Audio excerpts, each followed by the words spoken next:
Okay, good morning everyone. This is Teacher Joy. So now let's review.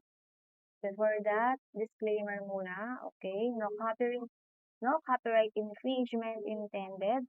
All materials found in this video belong to its rightful owner. This video is for educational purpose lang po. Okay? Okay, next.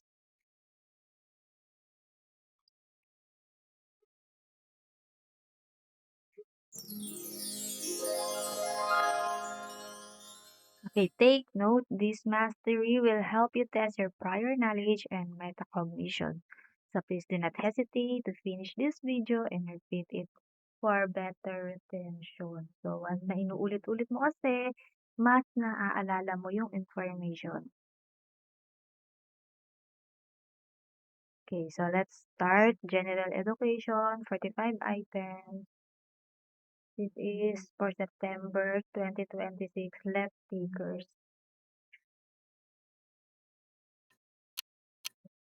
Okay, so the question, who among the artists below is known for his abstract works? Letter A, Pablo Picasso, B, Claude Monet, C, Gustave Courbet, or letter D, Pierre-Auguste Renoir. Okay, so ang tinatanong,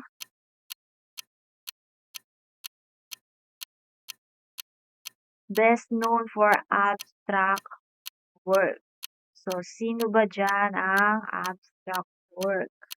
So, ang sagot dyan ay letter A, si Pablo Picasso. So, siya ay kilala sa abstract works or sa cubism. And si Claude naman sa impressionism, si Gustave sa realism, and letter D, si Pierre sa impressionist. Okay. For number 2, what is the most common theme found in haikus? So, ano daw ang most common theme found? Theme ang hinahanap dito sa haikus. So, ang hinahanap dito ay, ano ba? Letter A, love. B, books. C, nature. D, mythology. So, the correct answer dito is letter C. Okay. So, yung letter A, love. So, ang love, dito ay, so makikita yan sa tangka. 31 syllables and 57577. So, yung haiku sa makikita natin dyan ay nature. Meron niyang 17 syllables, which is 575. So, the correct letter is letter C. Okay. Those who advocate the revival of the classics in art and literature are called A. Humanist, B. Rationalist, C. Reformist, or letter D. Existentialist.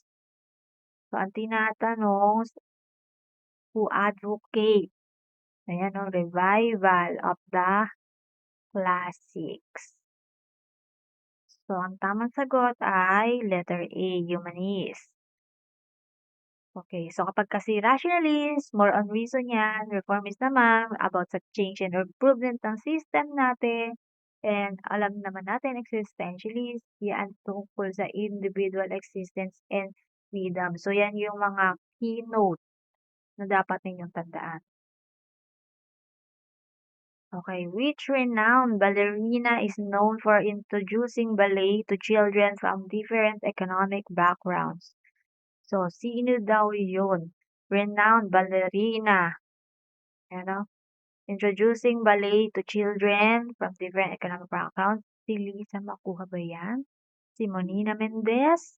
Si Alice Reyes? Or letter D, si Celia Reyes? So, ang tamang sagot ay letter A. So, siya yung ballerina na nag-introduce ng ballet sa mga bata sa different economic background. So, si Alice Reyes naman, siya ay national artist for dance. And, so yun, letter A. Okay, number 5. Which region is known as the region of the folk song? Ating ko pong sing-sing. So, kung kayo ay taga dito, alam niyo kung ano ang ating ko pong sing-sing. A, Bicol, B, Ilocos, C, Iloilo, or letter D, Pampanga. Okay, so ang atin ko pong singsing ay kilala sa Pampanga. So, ang sagot ay letter D. Okay, number 6. Eduardo Castrillo, a prominent Filipino artist, is best known for his contribution to which art form? So, saan ba siya nagko-contribute? So, ang tinatanong ay si Eduardo Castrillo. Best known siya saan? A. Painting, B. Sculpture, C. Printmaking, or letter D. Ceramics. Okay, so ang sagot ay letter B. So, siya ay kilala sa sculpture. Okay, number 7. Who is the famous Filipino writer known for his popular folk tales and fairy tales, collected under the pen name o Lola Basyang? Ayan o, Lola Basyang. So, sino yung Filipino writer na yon? Kilala siya bilang Lola Basyang. A. Jose Rizal, B. Nick Joaquin, C. Severino Reyes, or letter D. Francisco Balagtas. Correct answer is Severino Reyes. Si Jose Rizal, kilala siya sa Dimas Alang, Laong-Laan, Agno. So, yan yung pen name niya. Si Nick Joaquin naman, siya ay si Quijano de Manila. At si Francisco Balagtas ay kilala sa Florante at Laura. Okay, number 8. Which agency created in 1992 should you consult if you want to nurture Philippine arts like them? Okay, anong agency ang na-create noong 1992? Okay, ano yan? A. NCCA, letter B. NCAA, C. CCP, or letter D. CPP? The correct answer is A. NCCA, or the National Commission for Culture and the Arts. So yan ay na-establish during 1992 under Republic Act of number 7356 or 7356. Okay, which art form prevents depression because of its ability to calm emotion? Anong art form daw?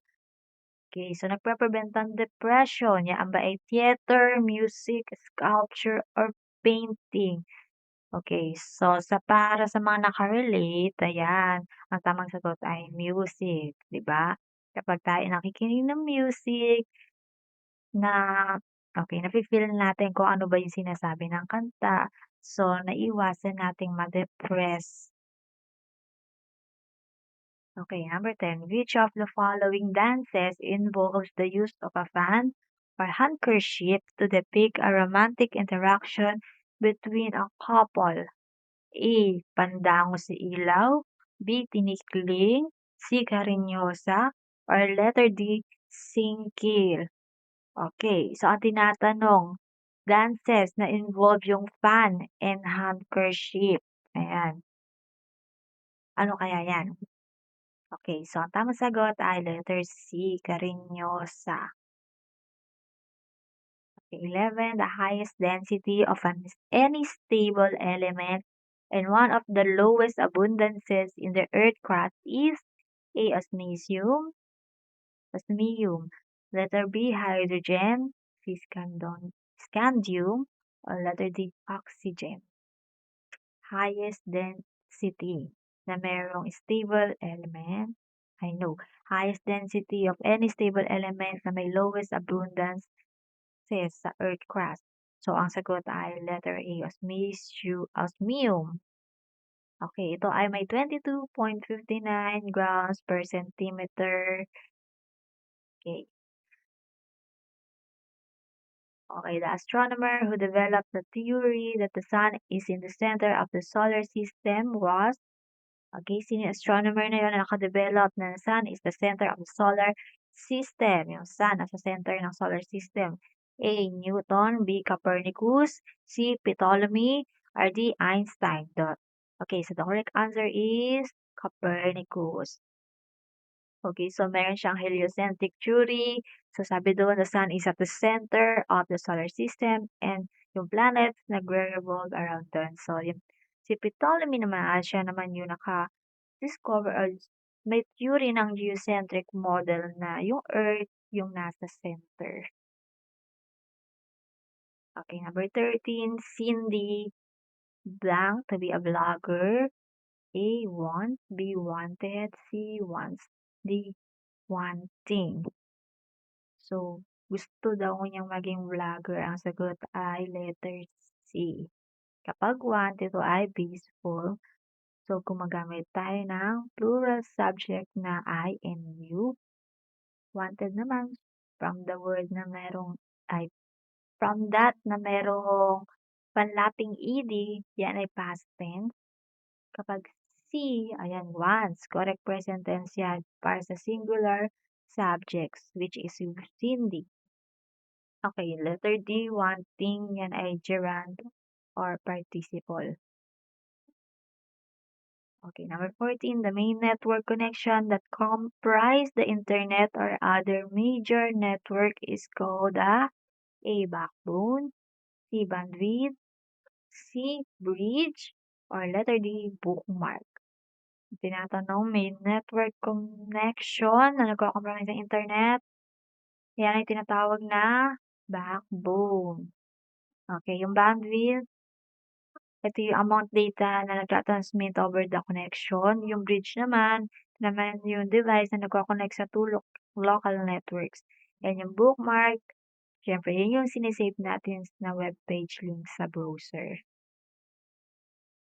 Okay, number 15, a program used to access World Wide Web pages is A, byte, B, browser, C, broadband, D, buffer. Program used World Wide Web pages. Okay, the correct answer is browser. Okay, kapag byte, ito yung unit of digital information, and yung broadband, ito naman yung type of internet connection, yung buffer, temporary storage naman yan ng data. So, World Wide Web pages, yan ay browser. In the context of 330 AD, AD stands for, so, ano ba yung ibig sabihin ng AD? Yan ba ay Anno David? Or after death of Christ? Or Anno Domini? Or Anno Domino? Okay, so ang AD ay stand for Anno Domini. Ibig sabihin, in the year of our Lord. Okay, number 17. Which is the heart of the theater experience? Ano daw yung heart of the theater? Heart of the theater. Letter A, actor-director relationship. B, audience-director relationship. C, actor-actor relationship. D, actor-audience relationship. Okay, so the heart of the theater is actor-audience relationship or letter D. Okay, number 18, the big one. Okay, so the big one refers to a potential major earthquake that could occur along the Blanquin Luzon. Ano ba yung the big one? Yan ba ay Philippine Trench, Ring of Fire, West Valley Fault, or East Valley Faults? So, yan ay mag-o-occur siya sa West Valley Fault or the letter C in Luzon. Okay, number 19, film is a modern art because it uses, bakit daw ba film is a modern art? Dahil ba sa technologies, sa fireworks, may fireworks ba yun? Camera tricks, or robot? Okay, the correct answer is technologies. Gamit na gamit natin ngayon ang technologies, di ba? Yun nga, may AI pa. Okay, number 20, these are all painting techniques except. So, okay, malilito kapag may salitang except. Okay. Okay, number 20 ha. Letter A is acrylic paint, B, oil, C, watercolor, D, molding. Okay, these are all painting techniques. Alin yung hindi hinahanap? Painting techniques. So, the correct answer is molding. Kapag sinabi nating molding, yan ay karaniwang pang-sculpture, hindi siya pang-painting. Okay, number 21. What building was the only left intact after the destruction of Intramuros during the Battle of Manila? Only left intact, Battle of Manila. Letter A, San Agustin Church. B, Manila City Hall. C, Quiapo Church. D, Manila Cathedral. A, the correct answer is San Agustin Church. And if hindi ako nagkakamali, ito yung pinakamatandang simbahan. Okay, number 22. All these plays were written by William Shakespeare. Ayan na naman, may except. So, ano ba yung hindi sinulat ni William Shakespeare? A. Merchant of Venice. B. Romeo and Juliet. C. Julius Caesar. Or D. Phantom of the Opera. So, ang hindi niya isinulat ay Phantom of the Opera. Ito ay sinulat naman ni Gaston Leroux noong 1910. 23. Siya ang pinagkalooban ng karangalan bilang unang tunay na makata noong 1708. Okay, unang tunay na makata. Sino yan? Siya ba si Felipe de Jesus, Jose de la Cruz, or Jose Corazon de Jesus, or letter D, Francisco Baltasar? So, ang unang tunay na makata ay si Jose de la Cruz or Jose Sisio. Okay, so eto meron lang tayong ni-note. Si Jose Corazon de Jesus ay kilala Joseng Batute. Okay, 24. The cry of Balintawak signaled the start of the open rebellion of the Filipino Katipuneros under the leadership of Andres Bonifacio on. Okay, so kailan naganap yan? The cry of Balintawak. August 26, 1996. Letter B, August 26, 1986. Letter C, August 26, 1869. Or letter D, August 26, 1896. The correct answer is August 26, 1896. The Cry of Balintawak o tinatawag din natin Cry of Pugad Lawin, yan ay nagsimula ng Philippine Revolution against Spanish rule. At yan nga ay naganap noong August 26, 1896. So, sa pamumuno ni Andres Bonifacio and Katipuneros, so pinunit nila ang kanilang sedula as a sign of defiance. Okay, number 25. All these are ICT tools except na naman. Okay, so ano dito ang hindi ICT tools? A. Satellite. B. Cellphone. C. Computer. Or letter D. Laptop. Okay, the correct answer is satellite.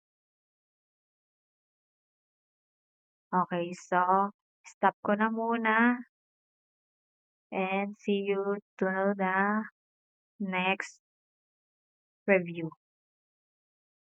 Okay, bye-bye.